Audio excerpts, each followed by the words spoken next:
दोस्तों अच्छी खासी कश्ती चल रही थी इंडिया की और बिल्कुल लास्ट मोमेंट के ऊपर विराट कोहली की विकेट जाना इंडिया के लिए एक बड़ा धचका जरूर है। बट मुझे जाती तौर पर लगता है इंडिया अभी भी गेम से आउट नहीं है। अच्छे मैच में अभी भी कहीं पर कोई अगर कह सकते हैं कि एडवांटेज है तो वो न्यूजीलैंड को है, मगर इंडिया ने अच्छा फाइट बैक किया। उनकी बैटिंग काफ़ी बेहतर रही है। एक इंडिया ने बेहतरी की, एक इंडिया ने बड़ी जिसे कह सकते हैं ना मजीद काम खराब किया, वो है उनकी बॉलिंग। मतलब आप 46 पर आउट हो चुके हैं तो उसके बाद उनकी बॉलिंग के ऊपर रहता है कि आप कम से कम 250-300 से ऊपर ना जाने दें, मगर 402 रन बनाने दिए आपने न्यूजीलैंड को। टीम सऊदी बाहर निकल के मार रहा है। बाद में बैटिंग काफ़ी बेहतर इंडिया ने की, अभी कैरी ऑन है ऑफ कोर्स, और मुझे लगता है कि कल का दिन बहुत खास होगा इंडिया के लिए। मैं एक बात बता दूं आपको, मुझे पता नहीं क्यों लगता है ये जितनी भी बाहर की टीमें हैं ना सीना कंट्रीज़ की, ये एशिया में आकर एक चीज़ से बड़ी डरती हैं, वो है फिरकी स्पिन। और मुझे लगता है कि जब मतलब कल का दिन होगा, इंडिया बैटिंग करेगा, उसके बाद जब अगर कहीं जाकर न्यूजीलैंड की बारी आती भी है तो स्पिन ट्रैक पे फंसता है। न जाने मुझे क्यों लग रहा है कि अगर इंडिया ने 200 से ऊपर कोई भी हिंसा 215, 20, 25 ये न्यूजीलैंड को दिए ना तो न्यूजीलैंड के लिए मुश्किल बन जाएगी। आप देखिएगा 50-50 मैच हो जाएगा।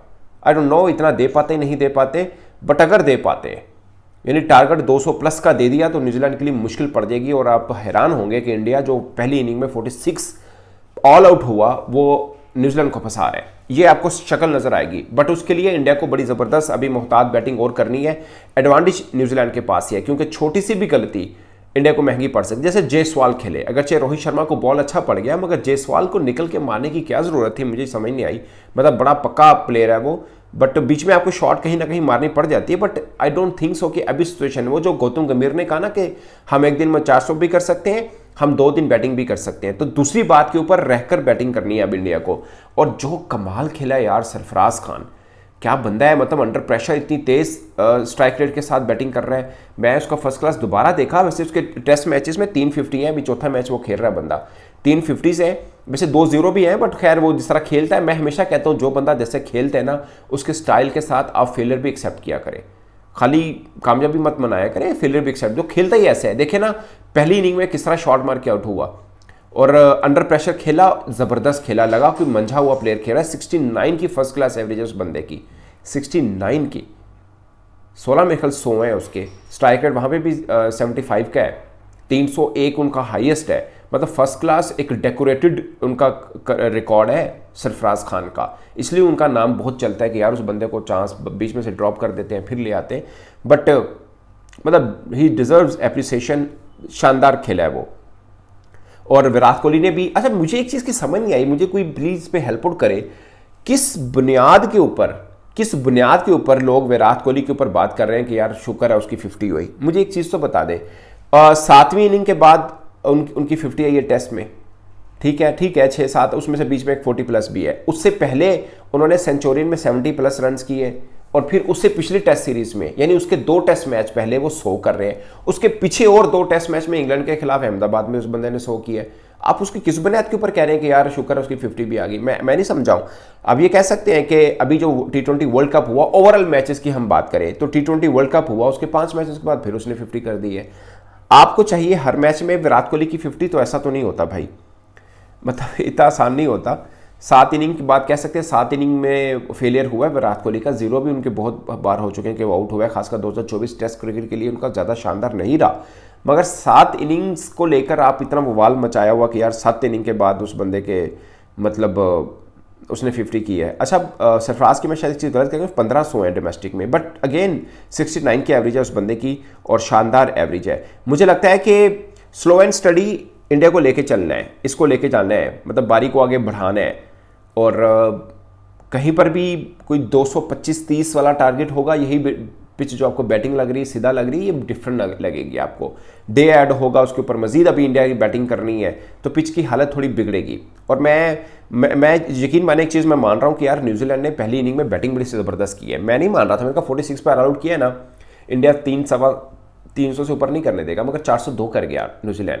टीम सऊदी वाला 65 जो है ना बड़ा हंट करेगा इंडिया को, वो एक्स्ट्रा खा गया, मतलब बाहर निकल के मार रहा है और एशवन को मार रहा है। मैं ये हैरान था, टीम सऊदी मार रहा है यार, एशवन इतना सीनियर, मैं मतलब हमेशा उनको बड़ा हाई करता हूँ। एक इनिंग एक बॉलिंग बुरी पे होता भी नहीं है खैर, बट अगेन आप पूरी उनकी इंडिया की बॉलिंग देखें, मुझे लगता है इनकी बॉलिंग में ना बुमराह एक ऐसा है जिनको जो मर्जी पिच दे दें, पार्टी विकेट दें, सीमर दें, टर्निंग दें, वो हर जगह पे सुपरमैन है, इसमें कोई शक नहीं। उसके अलावा देखिए आप, मतलब उस अकेले ने 7 मेडन किए हैं, उस अकेले ने 7 मेडन किए हैं, जबकि पूरी टीम ने 5 मेडन किए। अगर आप उस बंदे के ओवर निकाल देना तो पूरी टीम ने सिर्फ 5 मेडन किए हैं। सिर्फ उस बंदे को 2.16 की इकॉनमी से रन हुए हैं। अंदाजा इस बात से लगाएं कि सिराज को 4.6 की इकॉनमी से रन हुए हैं।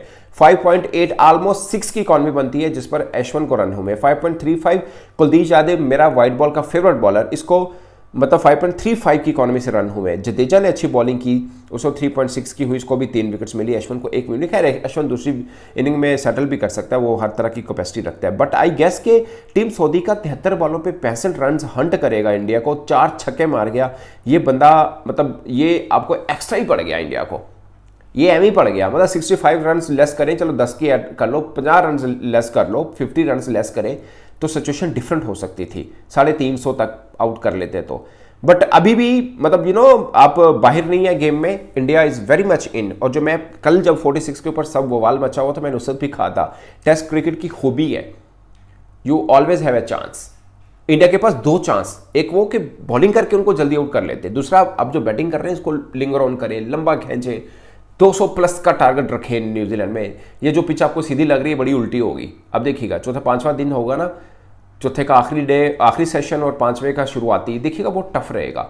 और न्यूजीलैंड में ये नहीं कह रहा कि अगर 200 से प्लस मिला तो इंडिया जीत जाएगा, बट मैच में 50-50 हो जाएगा। मैं बता रहा हूँ आपको, 200 से ऊपर वाला टारगेट इंडिया वक्ता डाल देगा न्यूजीलैंड को। बट पहला सीन ये है कि आप 200 का टारगेट ले लें, मतलब 200 प्लस कर लें आप किसी तरह से।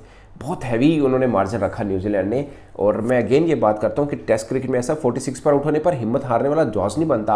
आपके बॉलर्स के ऊपर था, 250-300 पे फारी कर लेते। वो जो 100 रन का एडवांटेज था ना, वो बड़ा एडवांटेज था आपके बल्लेबाजों को। आपको भरोसा होना चाहिए कि एक बार फिसले हैं, दूसरी इनिंग में अच्छे रन करेंगे। और इंडिया में कैपेसिटी है, तेज करवा लो, रुकवा लो, जिस तरह की मर्जी क्रिकेट खेलो, उनके पास वो तमाम बल्लेबाज है। आप उनका पूरे का पूरा बैटिंग ऑर्डर उठा के देखें, डेकोरेटेड बैटिंग ऑर्डर है यार।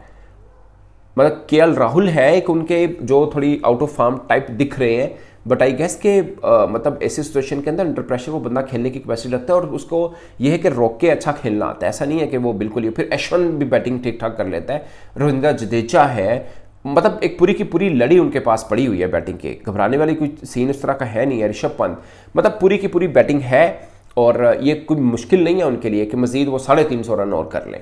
उनके लिए मुश्किल नहीं है ये वाला काम, आसानी से कर सकते हैं। अगेन न्यूजीलैंड के पास भी, तो न्यूजीलैंड के पास खैर मुझे लगता है कि अपर हैंड है थोड़ा, उनको 2 अर्ली विकेट्स मिलती हैं तो काम खराब हो जाएगा इंडिया के लिए, मुश्किल रहेगा। एट द मोमेंट फेवरेट माने तो न्यूजीलैंड है, बट मेरी नज़र में 200 से प्लस टारगेट इंडिया ने दे दिया तो न्यूजीलैंड की कहानी खत्म हो सकती है। और मैं कभी भी रूल आउट नहीं करता इंडिया को, जितना मर्जी वो बुरा अपने घर में क्रिकेट खेल रहा हो एक इनिंग के अंदर। मुझे होता है कि ये दूसरी इनिंग में पलट कर वार करेंगे।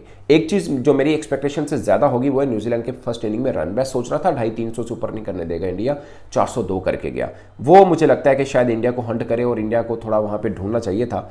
बट ये है दोस्तों ओवरऑल सिचुएशन। मैच इंटरेस्टिंग हो गया। जो हम सोच रहे थे ना कि यार 1 साइडेड है और फोका हो जाएगा, वो सीन नहीं है। और एक चीज़ और मैं सोच रहा था, जो मुझे लगा कि यार एशिया की कोई भी टीम आती है इंडिया में गिरती है। अगरचे टॉस का थोड़ा मिस एडवांटेज लगा इंडिया को, मैं अभी भी मानता हूँ कि टॉस जीतकर अपने पहले बैटिंग की। 1 घंटा का जूसी पिच था जिसमें सारी इंडिया फारिग हो गई 1-1.5 घंटे के अंदर। मतलब वो अपने को सेशन निकाल लेते तो आपको अपनी बड़ा एडवांटेज था, क्योंकि एशियन के अंदर चौथी इनिंग में बैटिंग करना हमेशा मुश्किल रहता है।